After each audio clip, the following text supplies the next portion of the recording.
আবারও সিদ্ধান্ত পরিবর্তন, কূটনীতি নাকি যুদ্ধ? যুক্তরাষ্ট্র ইরান কি ফিরছে সহিংসতার পথে? মধ্যপ্রাচ্যে কি আবারও শুরু হতে যাচ্ছে ভয়াবহ যুদ্ধের নতুন অধ্যায়? কূটনীতির টেবিল থেকে হঠাৎ সরে দাঁড়াচ্ছে দুই পরাশক্তি। যুক্তরাষ্ট্র ইরান সম্পর্ক কি এবার পুরোপুরি ভেঙে পড়বে, নাকি এটি শুধুই বড় কোনো কৌশলগত চাল? মধ্যপ্রাচ্যের আকাশে আবারও উত্তেজনার কালো মেঘ ঘনিয়ে উঠছে। একদিকে যুক্তরাষ্ট্রের কৌশলগত নীরবতা, অন্যদিকে ইরানের কঠোর বার্তা, সব মিলিয়ে আন্তর্জাতিক রাজনীতিতে তৈরি হয়েছে এক অস্থির পরিস্থিতি। প্রশ্ন একটাই, কূটনীতি কি সত্যিই ব্যর্থতার পথে, নাকি এটি শুধুই একটি গভীর কৌশলগত চাপ প্রয়োগের অংশ?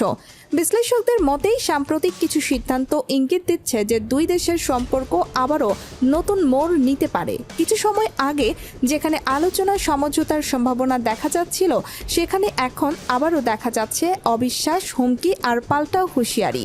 যুক্তরাষ্ট্রের সামরিক উপস্থিতি, উপসাগরীয় অঞ্চলে নৌবাহিনীর তৎপরতা এবং ইরানের প্রতিরক্ষা প্রস্তুতি সবকিছুই যেন এক অদৃশ্য সংঘর্ষের দিকে ধাবিত হচ্ছে।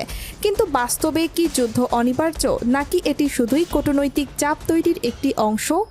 ইরান দীর্ঘদিন ধরেই দাবি করে আসছে তাদের সার্বভৌমত্ব ও নিরাপত্তার ওপর কোনো ধরনের হস্তক্ষেপ তারা মেনে নেবে না। অন্যদিকে যুক্তরাষ্ট্র ও তার মিত্ররা বলছে আঞ্চলিক স্থিতিশীলতার জন্য কিছু কঠোর সিদ্ধান্ত প্রয়োজন হতে পারে। এই দুই ভিন্ন অবস্থানের মাঝখানে আটকে আছে পুরো মধ্যপ্রাচ্যের ভবিষ্যৎ। তেল, বাণিজ্য, ভূ রাজনীতি সবকিছুই এখন এই উত্তেজনার সাথে সরাসরি জড়িত। যদি পরিস্থিতি নিয়ন্ত্রণের বাইরে চলে যায়, তাহলে তার প্রভাব শুধু এই অঞ্চলে নয়, বরং পুরো বিশ্বের অর্থনীতিতেও পড়তে পারে। বিশেষজ্ঞরা বলছেন বর্তমান পরিস্থিতি সরাসরি যুদ্ধ নয়, বরং কৌশলগত চাপের যুদ্ধ, অর্থাৎ শক্তি প্রদর্শনের মাধ্যমে প্রতিপক্ষকে আলোচনায় বাধ্য করার একটি প্রচেষ্টা। কিন্তু ইতিহাস বলছে এমন চাপ একসময় বাস্তব সংঘর্ষেও রূপ নিতে পারে।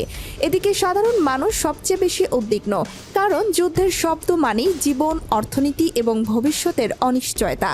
বাজারে তেলের দাম, আন্তর্জাতিক বাণিজ্য রুট এবং নিরাপত্তা সবকিছুই ঝুঁকির মধ্যে পড়ে যায়। সবচেয়ে বড় প্রশ্ন এখন, যুক্তরাষ্ট্র কি সত্যিই সামরিক পথে হাঁটবে, নাকি ইরান আবারও কূটনৈতিক আলোচনায় ফিরতে বাধ্য হবে, নাকি এই পুরো পরিস্থিতি কোনো বড় ভূ রাজনৈতিক চুক্তির অংশ? সময়ই দেবে এর উত্তর। কিন্তু বর্তমান পরিস্থিতি স্পষ্টভাবে ইঙ্গিত দিচ্ছে বিশ্ব রাজনীতি আবারও এক অত্যন্ত সংবেদনশীল পর্যায়ে প্রবেশ করেছে। যে কোনো ছোট সিদ্ধান্ত এখানে বড় পরিবর্তন এনে দিতে পারে।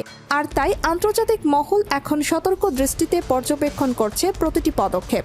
এর মাঝে চীন ও রাশিয়ার ভূমিকা নিয়েও নতুন আলোচনা শুরু হয়েছে। অনেক বিশ্লেষক বলছেন এই দুই শক্তি যদি কৌশলগতভাবে ইরানের পাশে অবস্থান নেয়, তাহলে পুরো শক্তির ভারসাম্য বদলে যেতে পারে। অন্যদিকে যুক্তরাষ্ট্র তার মিত্র দেশগুলোকে নিয়ে একটি চাপের বলয় তৈরি করার চেষ্টা করছে। ফলে পরিস্থিতি শুধু দুই দেশের মধ্যে সীমাবদ্ধ নেই, বরং এটি একটি বৈশ্বিক ক্ষমতার খেলায় রূপ নিচ্ছে, যেখানে প্রতিটি পদক্ষেপই ভবিষ্যতের ইতিহাস বদলে দিতে পারে। আর সবচেয়ে গুরুত্বপূর্ণ বিষয় হলো, এই পুরো সংকটের পেছনে শুধু রাজনীতি নয়, অর্থনীতি, জ্বালানি এবং আন্তর্জাতিক ক্ষমতার ভারসাম্য গভীরভাবে জড়িত। ফলে আগামী কয়েকদিন বা সপ্তাহে যে কোনো ছোট ঘোষণা পরিস্থিতিকে সম্পূর্ণ উল্টে দিতে পারে। আপনার মতে এই উত্তেজনা কি সত্যি যুদ্ধের দিকে যাবে, নাকি শেষ মুহূর্তে আবারও কূটনীতি জয়ী হবে? ভিডিওটি ভালো লাগলে অবশ্যই লাইক দিন, আপনার মতামত কমেন্টে জানান এবং চ্যানেলটি সাবস্ক্রাইব করুন। সর্বশেষ রাজনৈতিক আপডেট, গুরুত্বপূর্ণ স্ক্রিপ্ট, নিউজ ও বিশ্লেষণ পেতে আমাদের সাথেই থাকুন।